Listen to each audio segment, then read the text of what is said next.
Okay, good morning everyone. So, please stand up and be ready for a prayer. Please lead Miss Sophia and Father, Son, and Holy Spirit. Amen. So, good morning everyone. How are you today? Before you take your seat, please pick up some pieces of paper. Okay, so very good everyone. So, let me check your attendance. Very good. All are present. So who can recall or who can give me a recap with our discussion yesterday?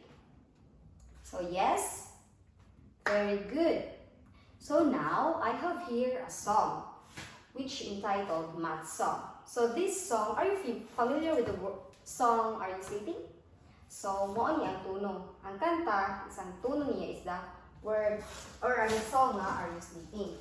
So I will sing it first and then you will repeat it after me. So, M-A-T-H, M-A-T-H, math, math, math, math, math, math.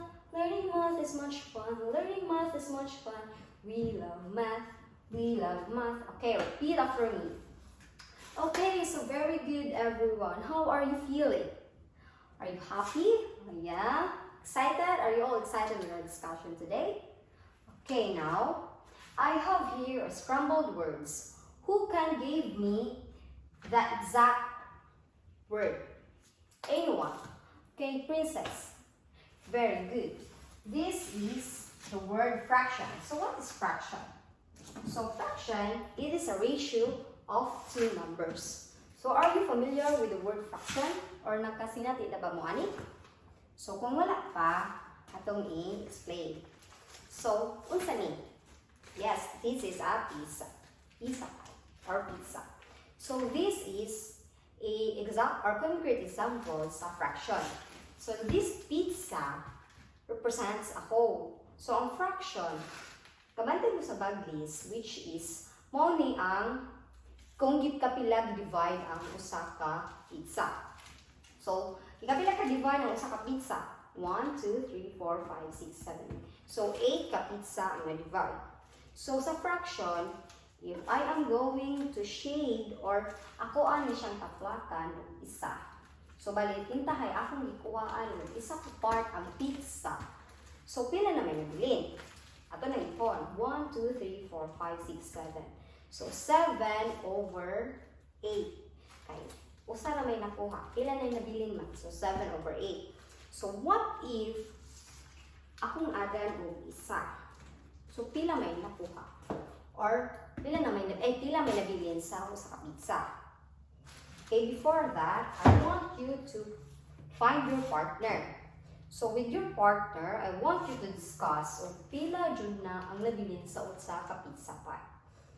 Unya, after you discuss it with your partner, I want you to stand here in front and discuss it with your classmates. So I will find only one volunteer para mas madali na to.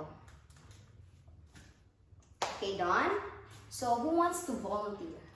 Nagahan ko og additional points. Okay, so very good. Pakpakan na to silang din. So, ang nabilin na nga pizza, ay duha naman ikuha. So, 8 man ni siya. So, 6 over 8. Kaya ang nabilin, usan, pakulo, patin. So, 6 over 8. And now, para mas ma-dig deeper na to ang usay pasabot sa usa ka fraction. So, ang fraction di is used to describe one or more parts of a whole that is divided into equal parts. So, fraction is divided or has two parts. So, which is the numerator and the denominator. So, unsa di ay ning denominator or numerator? So, ang numerator, it is the number above the fraction bar that represents how many parts of the whole is being or are being considered. So, meaning, I have here the example of a fraction which is 1 over 2 or 1/2. So, ang ipasabot ani kay ang numerator ko no is above the fraction bar. So, ang pasabot, so ang asa man ang babaw ari, so di ba ang 1. So, 1 is the numerator. And the denominator is the number below the fraction bar that represents how many pieces or parts of the whole is divided. So, asa man ang denominator ari sa example? So, ang denominator ari sa example is ang 2. Kaya mao may naa sa ubos. So, nasabtan ba? So, para mas masaktan ninyo, I have here an activity with your partner na sad. So now, I want you to color the parts to illustrate the discussion. So, meaning to say, example, number 1. Example na itong number 1. So, ang ipangan nyo kay 7/8. And then, I want you to color man siya. So, coloran na ito o 7 shaded parts. So, money, ang represent sa 7/8. Okay, I want you to answer 2 and 3. Are you all done? Okay, please pass your paper. Okay, now, for you to understand well, ginusa ninyo pangita or ginusa ninyo pagkibaw na mo to siya? Ha?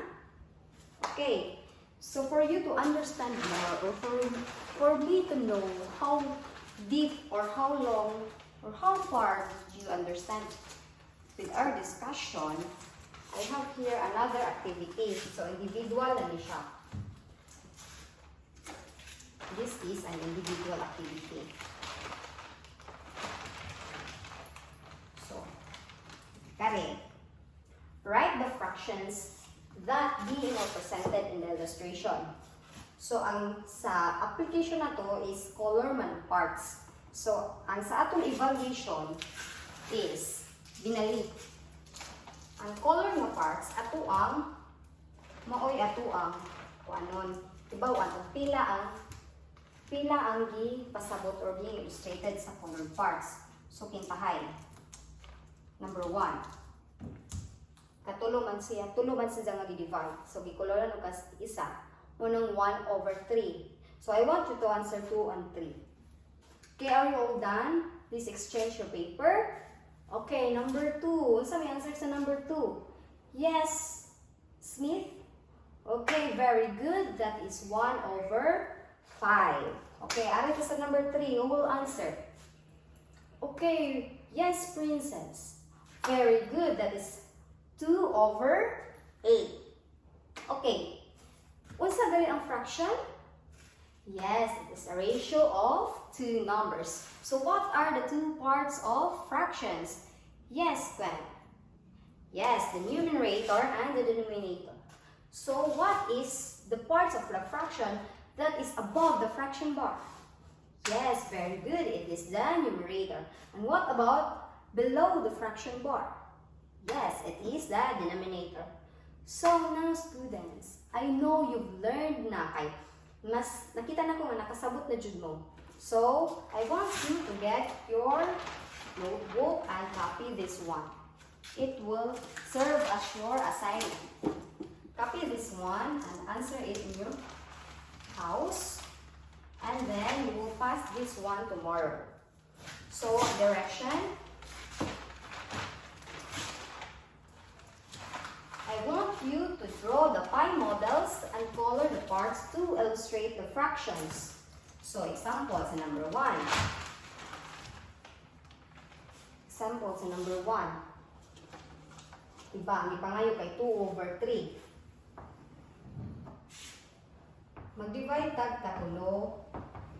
Ang ipangayo kay 2/3, color man, and then illustrate the parts. Kay 2/3 nagipangayo, koloran na to ang